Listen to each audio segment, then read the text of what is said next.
Before the Great Pyramids of Giza touched the skies, before the pharaohs wore the golden crowns of Upper and Lower Egypt, there was an even older, mysterious, and powerful civilization, the Kingdom of Kush, also known as Nubia. This ancient African kingdom flourished long before Egypt became the mighty empire we read about today. Its people mastered art, warfare, trade, and spirituality at a time when much of the world was still in darkness. Yet their story was buried, hidden beneath Egyptian glory and centuries of forgotten history.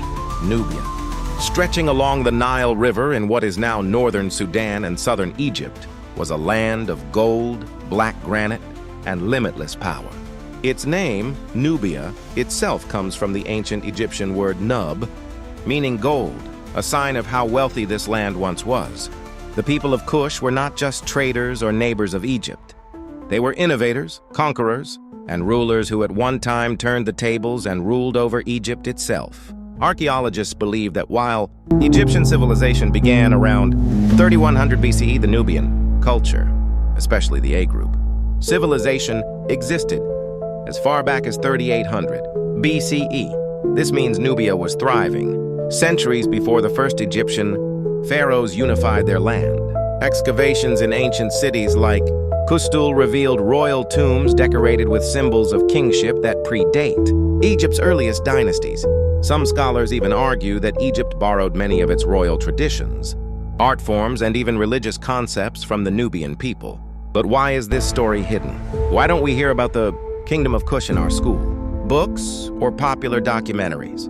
Because history is written by the victors, and Egypt, with its monuments and lasting influence, overshadowed the African kingdoms that came before. Yet, as we dig deeper into the sands of Sudan and the Nile Valley, we are uncovering evidence that challenges everything we once thought about the roots of civilization. The early Nubians lived in harmony with the Nile, mastering agriculture, pottery, and metalwork. They built walled towns, buried their kings in elaborate tombs, and worshipped gods who later appeared in Egyptian mythologies, including the great god Amun. Trade routes connected them to Central Africa and Arabia, bringing ivory, gold, ebony, and exotic animals northward. This wealth made Nubia a magnet for both admiration and invasion. As Egypt rose in the north, the two civilizations became rivals and partners, sometimes trading, sometimes fighting. Egypt's kings looked southward to Nubia for resources, while Nubian leaders saw in Egypt a reflection of their own divine destiny. Their story became one of power struggles, alliances, and cultural fusion, a tale that would echo through thousands of years of African history. This is the story of the African kingdom that ruled before Egypt, the forgotten empire of gold, the land of black pharaohs, the cradle of kings, the kingdom of Kush and Nubia. After centuries of Egyptian domination, a new dawn broke in the south. Around 1070 BCE, Egypt fell into chaos. The once great empire split into weak dynasties and local rulers. From this chaos, Nubia saw its chance. A powerful new kingdom emerged with its capital at Napata, near the sacred mountain of Jebel Barkal. This mountain, believed to be the dwelling of the god Amun, became the spiritual heart of Kush. The kings of Napata claimed that Amun himself had chosen them to restore divine order on earth. Their priests performed elaborate rituals, linking the Nubian rulers directly to the gods of Egypt. This religious connection gave them legitimacy, not only in Nubia, but also in the eyes of the Egyptians, who revered Amun above all other gods. Soon, the Kushite kings began to march northward, bringing the two lands of the Nile under one rule. By 747 BCE, a warrior king named Piye, or Pianki, rose to power. Piye was more than a conqueror. He was a visionary who dreamed of uniting the Nile Valley as one sacred land. His army swept across Egypt, defeating local warlords and restoring order. When he entered the great temples of Thebes, the Egyptian priests bowed to him as the new pharaoh. This marked the beginning of Egypt's 25th dynasty, ruled by the Black Pharaohs of Kush. Under Piye and his successors, including Shabaka, Taharka, and Tutankhamun, Egypt experienced a renaissance. The Kushite pharaohs revived old traditions, built temples, restored monuments, and reconnected Egypt with its lost spiritual roots. The great pharaoh Taharka in particular, became one of Africa's most powerful rulers. His empire stretched from the Mediterranean Sea to deep into Sudan. He fought the Assyrians, traded with the Levant, and commissioned massive construction projects that rivaled the works of Ramses the Great. For a brief but glorious period, Africa ruled Africa. The kings of Kush wore the double crown of Egypt and Nubia, standing as living symbols of unity and pride. The world witnessed a civilization that had once been forgotten rise again as a superpower, rooted in faith, gold, and unbreakable will. When the Assyrians invaded Egypt around 671 BCE, the Kushite pharaohs retreated southward, not in defeat, but to build anew. They established their next capital further along the Nile at Meroe, a city that would shine for almost 1,000 years. Meroe was unlike anything the ancient world had seen. It was an African metropolis, filled with iron furnaces, pyramids, temples, and palaces. The city's skyline was marked by smaller but more numerous pyramids. More than 200 of them still stand today. As centuries passed, Nubia evolved from small river settlements into a structured kingdom known as Kush. The capital city of this ancient realm was Kerma, one of the earliest urban centers in sub-Saharan Africa. Long before Egypt built its pyramids, Kerma had towering mud brick temples, royal palaces, and massive burial mounds that rivaled the Egyptian tombs of its time. Archaeologists still marvel at the scale of Kerma's Defufa, a monumental structure that served as both a temple and a symbol of divine authority. The people of Kush were known for their skill in metalwork and warfare. Their armies were fierce, disciplined, and well-trained. They carried bows made from the tough sinews of African trees, earning them the title, the Land of the Bow, from the Egyptians. These warriors defended their fertile lands and gold mines from northern invaders for generations. The Egyptian records often speak of Ta-Seti, the land of the archers, referring to these powerful Nubian fighters. Kerma became not only a political capital, but also a religious and economic center. Gold flowed from the Nubian hills, cattle grazed in vast herds, and caravans moved across deserts carrying treasures unknown to the north. For Egypt, Kush was both a temptation and a threat. The Egyptian pharaohs, jealous of the wealth and independence of Nubia, began their campaigns to control this land. Yet, for hundreds of years, Kush stood firm, resisting invasion, and building a culture rooted deeply in African traditions and identity. The Kushite kings saw themselves not as imitators of Egypt, but as equals, rulers chosen by divine will to guard the sacred Nile. Their burial practices were unique. Instead of flat tombs, they built massive circular mounds covered in stones, each representing the eternal cycle of life, death, and rebirth. Their art depicted strong, dark-skinned kings and queens wearing leopard skins and crowns of gold, a proud reflection of their African heritage. Over time, the two civilizations intertwined through trade, diplomacy, and conflict. Egypt eventually conquered northern Nubia during the Middle Kingdom period, establishing forts to control gold mining and trade. But conquest never broke Nubia's spirit. Even under Egyptian rule, Kushite culture thrived underground. Their language, gods, and traditions survived, waiting for the right moment to rise again.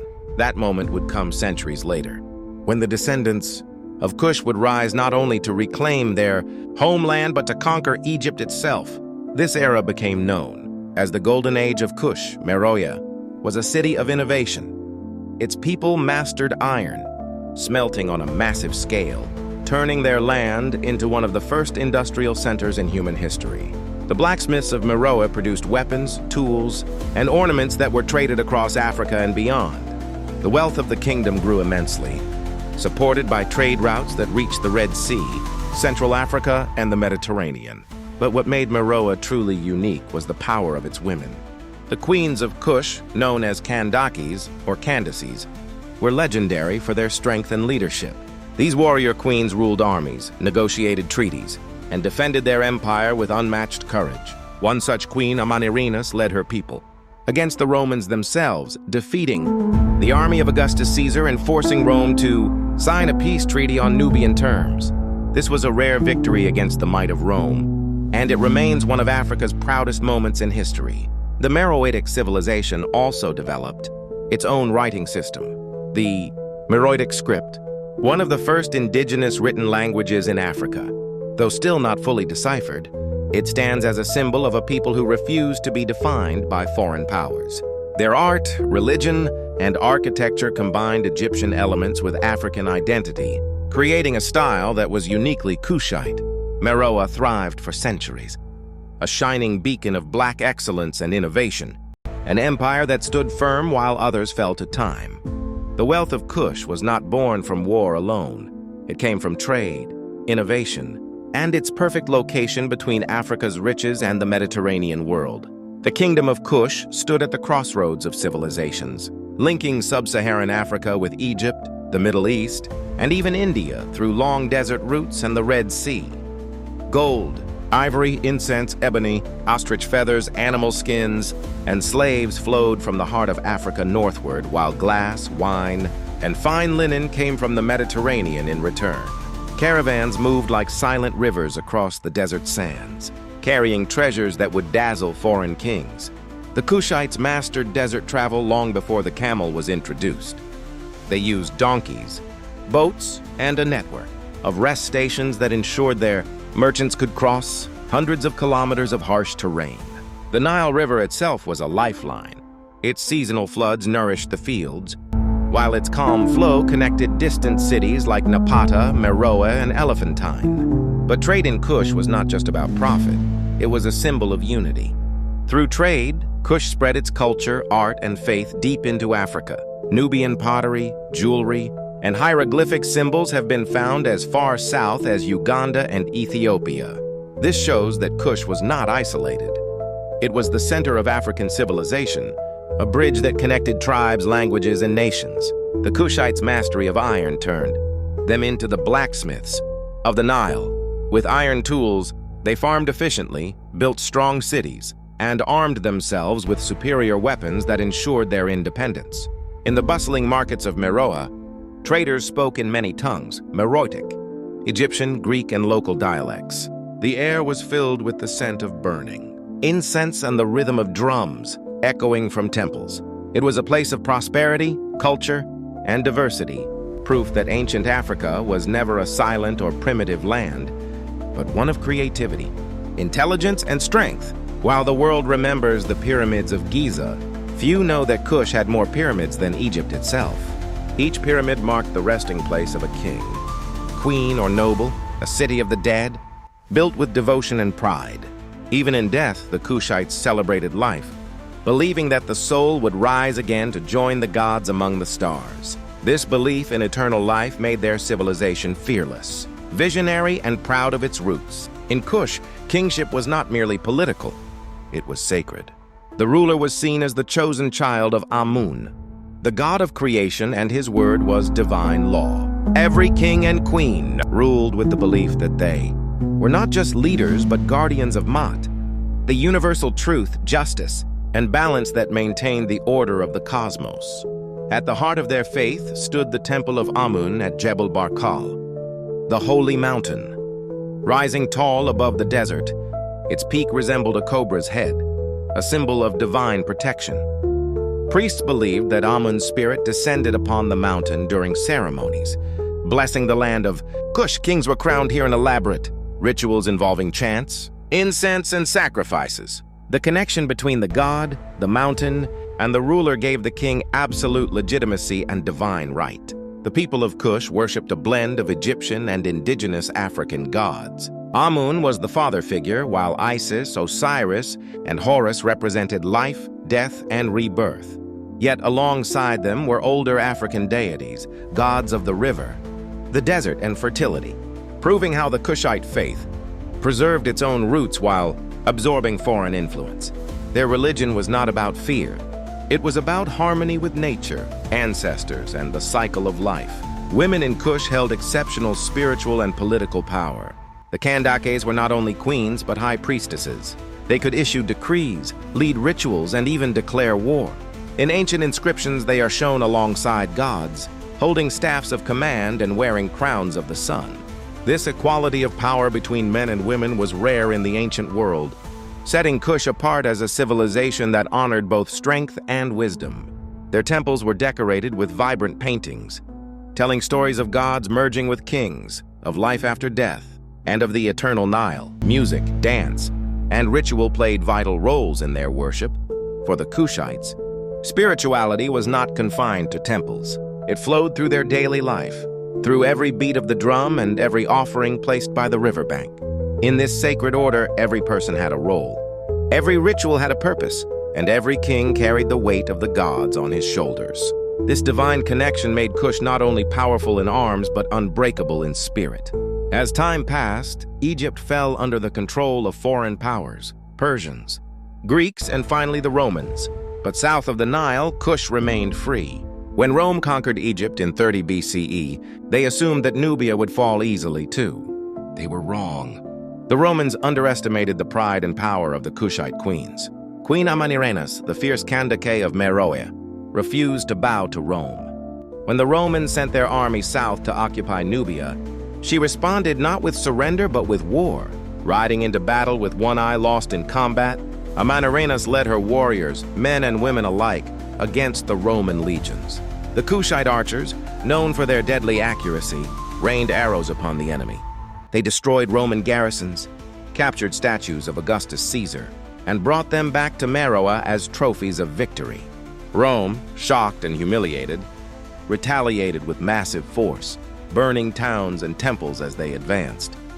But the Kushites retreated strategically, drawing the Romans deeper into hostile territory. After years of back-and-forth conflict, neither side could claim complete victory. In 21 BCE, a peace treaty was signed between Queen Amanirenas and Emperor Augustus, and remarkably, it favored Kush. The treaty exempted Nubia from paying tribute to Rome and recognized its sovereignty. It was one of the few times in history that Rome treated an African nation as an equal. This moment became legendary, the day when the Black Queen of Kush stood toe-to-toe with the mightiest empire on earth and refused to kneel. Her legacy lived on as a symbol of courage, freedom, and African pride. Even Roman historians like Strabo wrote with respect about her bravery, calling her a woman of great courage, who managed affairs with a man's spirit. Kush continued to prosper after the war, but the world around it began to change. Trade routes shifted, the desert expanded, and new powers rose to the east and west. The age of empires was changing, and the once mighty Kingdom of Kush was about to face its twilight. Every great civilization faces its decline, and for Kush, it came not through sudden conquest, but through slow isolation. Around 300 CE, the mighty city of Meroe began to fade. The desert crept closer, cutting off the Nile's fertile lands. The iron furnaces that once gave life to the empire grew cold. Trade routes moved northward and eastward, drawn to new ports and kingdoms. Some historians believe that overuse of the land and deforestation, caused by centuries of iron smelting, to weaken the kingdom's resources. Others suggest invasions from the rising. Kingdom of Axum in present-day Ethiopia played a role. Whatever the cause, by the 4th century, the voice of Meroe had fallen silent. The pyramids stood like ghosts in the sand. The temples were swallowed by time, and the language of the Meroitic script was forgotten. For over 1,000 years, the world forgot Kush. Egypt's monuments survived, its history recorded by Greek and Roman writers, but Kush's story was buried under layers of sand and ignorance. It was not until the 19th and 20th centuries that archaeologists began to rediscover this lost African empire. As they dug through the ruins of Kerma, Napata, and Meroe, they found artifacts that told of a civilization equal in majesty and mystery to Egypt itself. The rediscovery of Kush changed history. It proved that Africa was not just a receiver of civilization, but a creator of it. It revealed that the Nile's greatness did not start in Egypt. It started far to the south, in the heart of Africa. When archaeologists like George Reisner and Charles Bonnet uncovered the pyramids and temples of Kush, they were stunned. The scale of the architecture, the craftsmanship of the jewelry, and the sophistication of the burial sites shattered old colonial myths that Africa had no ancient civilizations. The evidence was undeniable. Long before Greek philosophers or Roman emperors, Africans had built kingdoms of art, science, and divine rule. Today, the ruins of Meroe stand proudly in Sudan, recognized as a UNESCO World Heritage Site. Its pyramids, though smaller than Egypt's, tell stories of a people who refused to be forgotten.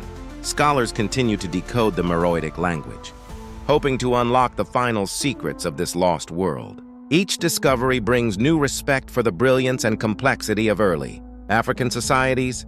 For Africans and the world alike, the story of Kush is more than history. It is a symbol of identity, strength, and pride. It challenges the idea that civilization flowed only from north to south. In truth, it was Africa that gave birth to Egypt, and Egypt that carried Africa's light to the rest of the world. The Black Pharaohs of Kush stand as proof that Africa's heart has always beaten strong, and its people have always been builders of greatness. Even as the sands of time swallowed the cities of Kush, its spirit never died. The courage of its queens, the wisdom of its priests, and the power of its kings live on in the DNA of Africa. The pyramids of Meroe still rise under the desert sun, whispering stories to the wind, stories of resilience, unity, and hope. To this day, the descendants of Nubia live along the Nile, carrying traditions passed down for thousands of years. Their music, their language, and their pride echo the glory of their ancestors. Modern historians and African scholars are reclaiming this heritage, reminding the world that Africa's story did not begin with colonization or slavery, but with empires of gold and gods, kings and queens, knowledge and faith. As the sun sets over the Nile, imagine the land as it once was, temples gleaming, pyramids shining, and the sound of drums, celebrating another day under the eyes of a moon. That world may have faded, but its essence remains in every African who remembers, and in every person who believes that greatness knows no color, no border, and no time. The Kingdom of Kush was not just before Egypt. It was the mother of empires, and though its cities turned to dust, its legacy remains eternal, written in gold, stone, and the heartbeat of Africa itself.